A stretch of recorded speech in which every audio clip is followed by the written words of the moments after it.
Hey everybody, hope you had a great week. Today I want to put together a quick video for anyone who wants to know the differences between the Razer Kraken V3 Pro and the newer Kraken V4. Please note, V3 Pro, V4. I don't know if or when Razer is going to announce a V4 Pro, but this is still going to be a pretty fair and apt comparison, simply with the fact that both of these cost $180 brand new right now on Amazon. So the video, short and sweet. What are the differences? I'm going to do a quick microphone comparison so you can hear these head to head. Spoiler alert, I think the microphone on the V3 Pro is a little bit better. And then I'm just going to wrap the whole thing up and try to answer the question some of you might have, which is, if I wanted to buy one of these in September of 2024, what's my best bet? All right, so let's jump right into it. First off, what do you get in the box with each of these? With the Kraken V4s, you get the headset itself, which has a retractable microphone. You get a small USB-C wireless receiver / dongle. You get a USB-A to USB-C charging cable. And then you get this USB-A to female USB-C cable, which might serve as a kind of range extender or just as an adapter if you do not have a USB-C port. On the Kraken V3 Pro, you get the headset itself, which has a detachable microphone. You get the exact same USB-A to USB-C charger. You get a more traditional USB-A wireless receiver, same size that I'm pretty sure everyone has had at some point or another. This should not be a factor in your buying decision. And then you also get a 3.5 millimeter cable, and that's because the V3 Pros have a 3.5 millimeter jack. The V4s do not. So that's what you get in the box. Nothing crazy different for the two packages here. Moving into the physical differences between the two of them. Starting out with the Kraken V3 Pros. So when you pick these up, the first thing you're going to notice is that they have very similar aesthetics to other Razer products. Leatherette ear cups and ear cushions, leatherette top headband. They do have this nice fabric right here, which is what actually comes in contact with your face, so you don't really feel that heat kind of trapped on your face after you use these for an extended period of time, like you would with a more traditional leather or leatherette ear cup. The ear cups do not rotate, and it does have a nice metal frame. This is highly adjustable. This should fit anybody's head. It fits mine plenty comfortably, no problems. On the V4, when you pick these up, the first thing you're going to notice is that they've gone with a fabric much more akin to SteelSeries AirWeave, which is a breathable fabric that still provides that kind of authentic closed back experience. I'm not going to try to sit here and judge which one is more closed back than the other, right? So nice fabric there. These do have rotatable ear cups. Like I said, when I reviewed this standalone, this might be the most adjustable headset I've owned in a long time. Tops of my ears are sticking out when I have them fully maxed out. I really believe these will fit anybody's head, even the, troll living under the bridge, right? One thing to note though, is that I'm pretty sure the frame here is plastic. So if you're a savage and you throw your headset around, maybe be a little bit more careful with something like this. I don't do that, so I've never had a headset break on me like that, but that was interesting. Pretty sure this is a metal frame on the V3 Pro, plastic on the V4. So, moving into some other differences. I gotta turn these back on. So, both of these do feature RGB lighting on the outside of the ear cups. On the V3 Pro, it's mainly just centered to the Razer logo. On the V4, it does kind of extend into those little dots. I hope that the RGB is not the deciding factor for you as to which one you should buy. You can't see it when you're using it. I'm not going to knock you if you like it. That's fine. But those are the differences in the way that these two headsets chose to do RGB, right? A couple other things. The V3 Pros feature 50 millimeter Triforce titanium drivers. The V4s have 40 millimeter. Now, I think the audio quality out of both of these is great.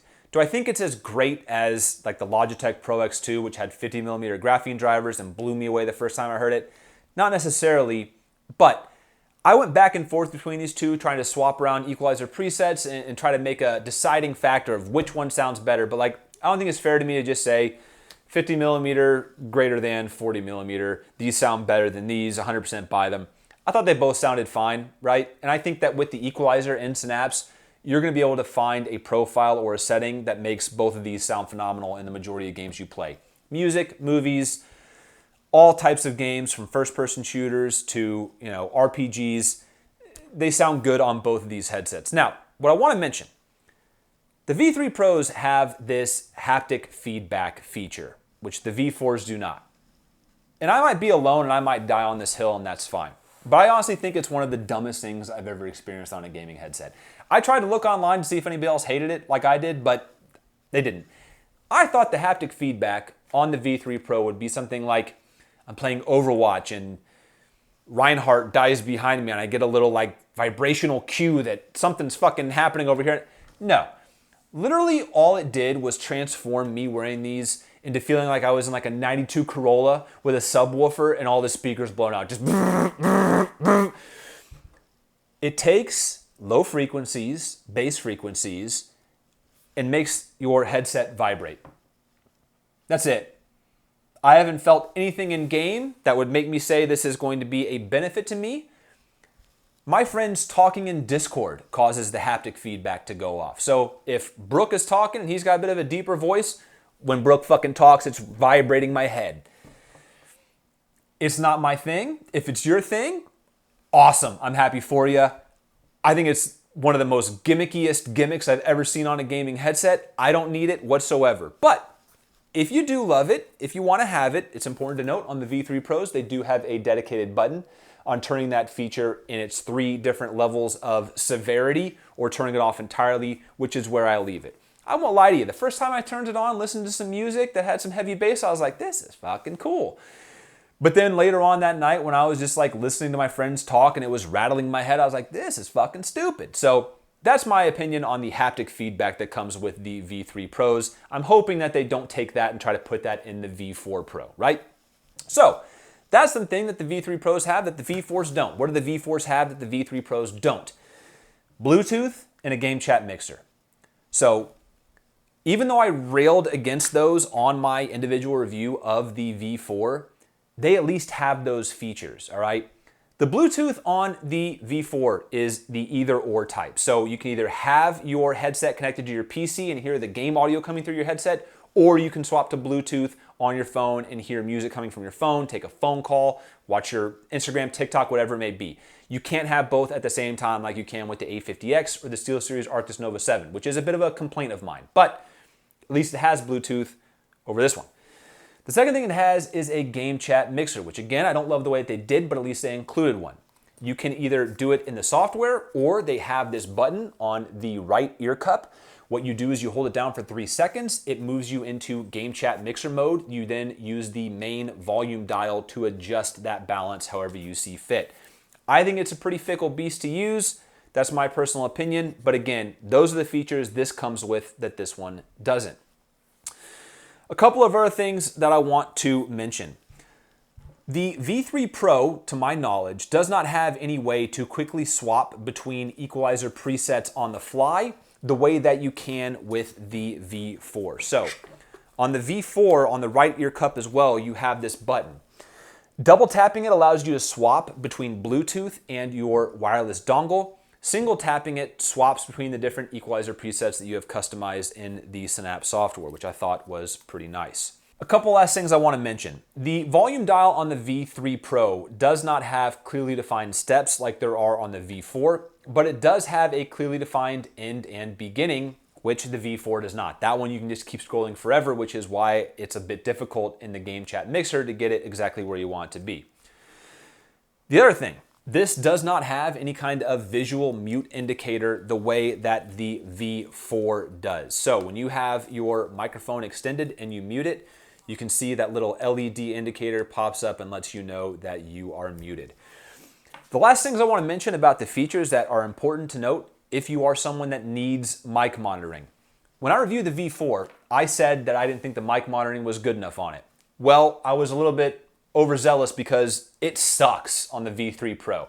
Might as well not even exist. I can barely hear myself when mic monitoring is on with this headset. I can definitely hear myself a little bit better on the V4 Pro, so that's just something I wanted to note. Let's go ahead and do a microphone comparison, wrap it up. All right, so jumping into the microphone test, right now I'm using the Kraken V3 Pro. Jumping into Synapse, I don't really want to go through the whole software or anything, but I do want to show you that in the microphone tab, you do have the ability to adjust your equalizer with the V3 Pro. But what's interesting is that even when you select these different presets, right there I was on default, now I'm on mic boost, moving over to broadcast, I personally don't feel like there's that much of a difference between these, even though there's these kind of high peaks and valleys between them. So this is just kind of what the mic is going to sound like on the V3 Pro. Now, it's not scientific, but it is my litmus test. When I join Discord with a new microphone, I ask my buddies, how does it sound, good or bad? This got a, you know, it wasn't bad, it wasn't great. It's kind of just what a wireless microphone sounds like, right? So nothing to write home about, but at the same time, nothing that's going to make people say, what the fuck, man? So let's swap over to the Kraken V4 mic.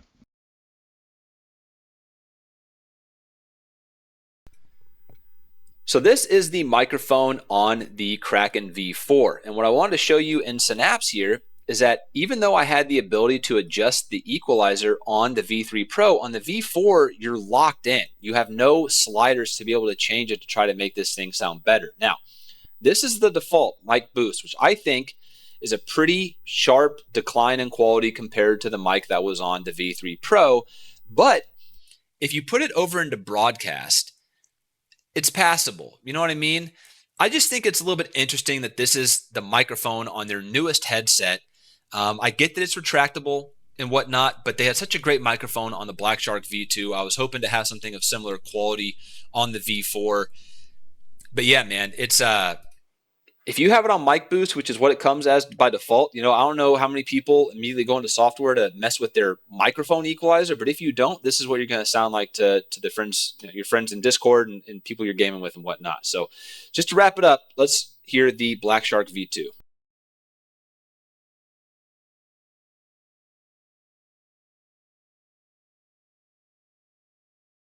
Why?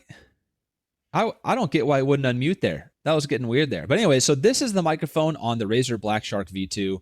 I think this microphone got a lot of praise when it came out, and for good reason. It's a pretty damn solid microphone for an affordable headset.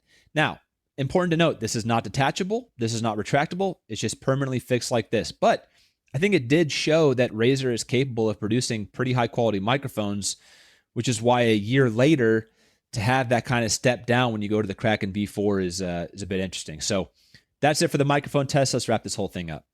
If you're out there wondering which one of these you should get, you really have to decide what trade-offs you're willing to make. I think with the V3 Pro, you're getting a marginally better microphone, marginally better audio quality, but you're also paying for this really goofy haptic feedback system, which, like I said, I don't love it. I think it's a gimmick and a half, all right?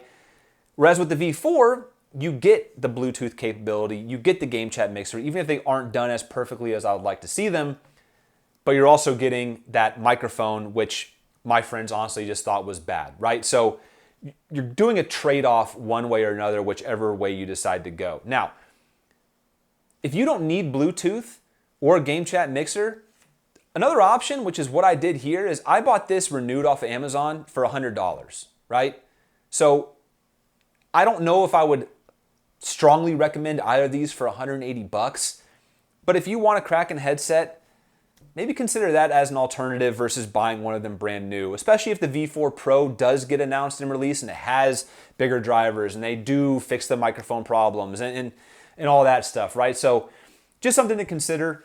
That's just my 2 cents, but I hope the video was informative. Hope it helped you out. If you had those questions, if you have any questions, comments, concerns, leave them in the section below. Have a great weekend. Talk to you next time.